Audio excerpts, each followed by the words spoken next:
যে এই রমাজানটাতে আমি আমার সমস্ত গুনাহ মাফ করানোর চেষ্টা করব। কারণ নবী সাল্লাল্লাহু আলাইহি ওয়াসাল্লাম বলেছেন, সেই ব্যক্তির জন্য ধ্বংস যে ব্যক্তি রমজান মাসকে পেয়েছে কিন্তু তার গুনাহ মাফ করাতে পারে না।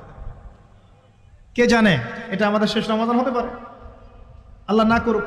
আমরা দোয়া করি আল্লাহ পাক আমাদেরকে বেশি বেশি রমাদান দান করুক, বেশি বেশি লাইলাতুল কদর দান করুক। প্রথম শুরু হচ্ছে আপনি মাসের বাজার আগে করে ফেলবেন।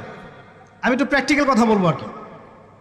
আপনি রমাদান মাসের বাজার এই শাবান মাসে করে ফেলার চেষ্টা করেন, পারলে ঈদের শপিংটাও করে ফেলার চেষ্টা করেন। রমজান মাসে বেশি বাইরে যাবেন এবং টাকা পয়সা নিয়ে গিয়ে যে স্ত্রী সন্তানের হাতে দিয়ে দিবেন না, যাও বাইরে গিয়ে মার্কেটিং করে আস, এই ভুলটা করতে যান। নিজে পরিবেশ নষ্ট করবে, রোজার যে আধ্যাত্মিকত্ব নষ্ট হবে, আরও হাজারটা যুবকের চোখের জানা করা প্রয়োজন নাই। আপনি পরিবারের কর্তা, লিস্ট করে ফেলেন, আপনাকে আল্লাহ পাক যতটুকু সামর্থ্য দিয়েছেন